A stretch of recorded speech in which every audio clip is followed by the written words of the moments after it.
Hello, and welcome to the virtual tour of the Montana Military Museum, Montana's nonprofit portal to its rich military history, from the Corps of Discovery to current Southwest Asian operations.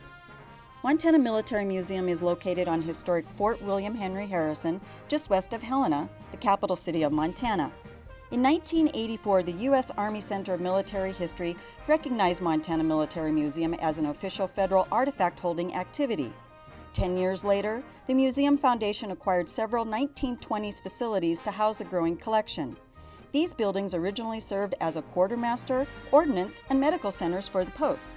The museum is organized into two main galleries, the collections area, gift shop, library, and visitors administration building. All the work done is completed by our team of dedicated and wonderful volunteers. In the main entrance, we begin with our Medal of Honor exhibit highlighting Montana's 11 recipients.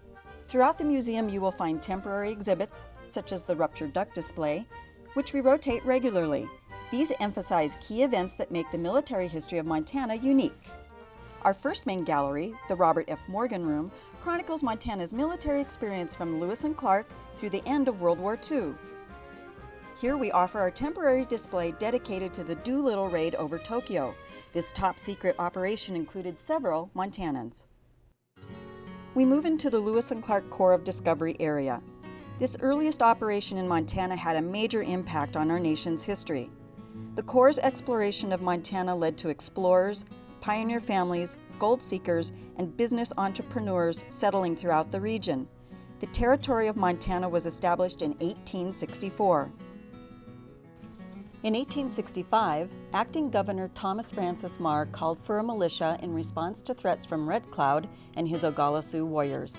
Although Red Cloud never did attack, he received 2,500 Civil War Springfields and a battery of 12-pound mountain howitzers. Threats from other tribes continued, and in 1867, Governor Green Clay Smith signed General Order No. 1, establishing a temporary militia.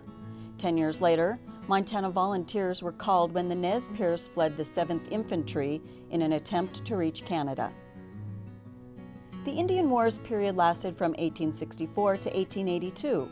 77 skirmishes took place across Montana, and the Army established 36 forts, demonstrating the necessity for a permanent militia. This finally happened in 1887.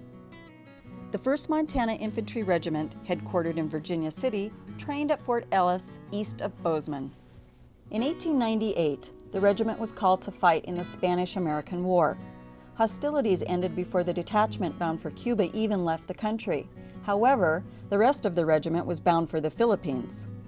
In July, they shipped from San Francisco bound for Manila Bay, where they became embroiled in the Philippine-American War in February 1899. Suffering several casualties, they returned home to pomp and ceremony later that year. As they were a federal force, they had to disband.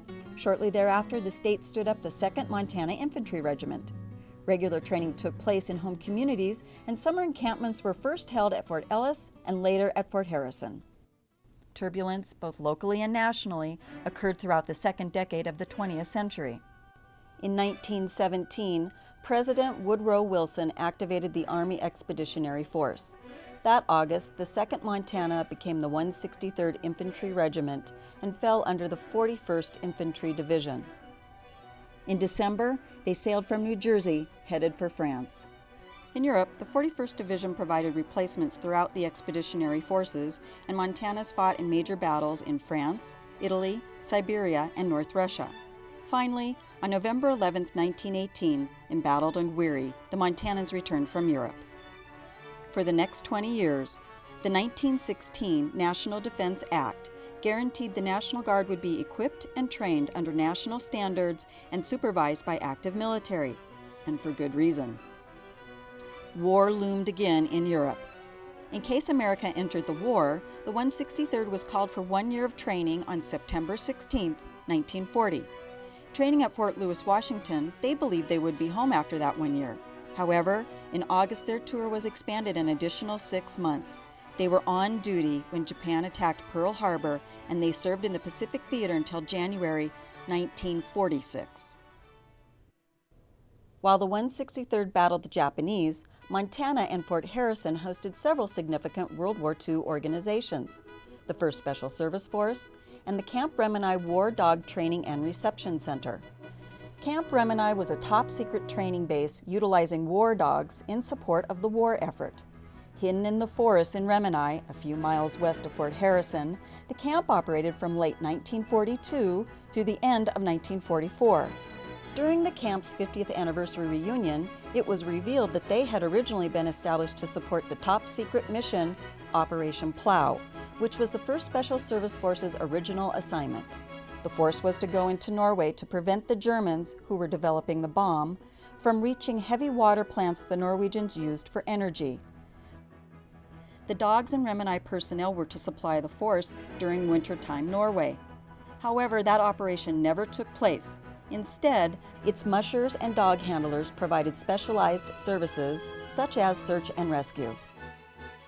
The 1st Special Service Force was established in April 1942 and was the only joint American-Canadian force. Fort Harrison, where they trained until April 1943, was their secret training base. Their first mission in 1943 was to drive the Japanese from the Aleutian Islands. The Battle of Kiska occurred about the same time as the USS Helena, a light cruiser, was battling the Japanese in the Kula Gulf.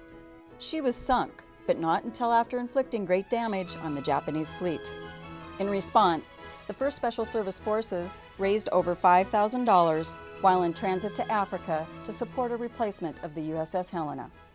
We leave the Morgan Gallery, and as we move into our post-World War II hall in the new wing, we're reminded of the sacrifices of our World War II veterans and their resolve to keep us strong. The unique ruptured duck insignia symbolizes our recognition of the value of our World War II veterans. It was presented universally to all military members who served honorably from 1939 to 1946. The post-World War II gallery chronicles Montana's military history from the Cold War period to the global war on terror. Moving into this newest gallery, we first visit the Cold War exhibit. We are viewing artifacts that are civil defense items many of us are so familiar with: duck and cover, mutually assured destruction, and missile defense. Continuing through the Cold War period, which consumed us from 1945 to 1991, we have extensive exhibits on the Korean conflict, the Vietnam War, and the brushfire wars. Desert Shield, Desert Storm. In 1990, the Montana National Guard sent the 103rd Public Affairs Detachment to the Persian Gulf. Known as the Combat Cameras, they chronicled the U.S. military's actions to stop Saddam Hussein in photos, video, and stories. Turning to current global war on terror operations, we look at Operation Iraqi Freedom, Operation Enduring Freedom, and Operation New Dawn. The Montana Military Museum is a work in progress. Currently, we are remodeling the 1920s medical clinic into a new collections area, research library, and workshop. The museum's success depends on the support of the military, veterans and their families, and you who bring us stories so we can collect, interpret, and display Montana's military history in a meaningful way. We cannot tell Montana's story without your memories and artifacts. Please help us continue to present Montana's military experience. We thank you for watching this tour. When you're in our area, please visit. We are open Thursdays from 9 to 4. We look forward to welcoming you.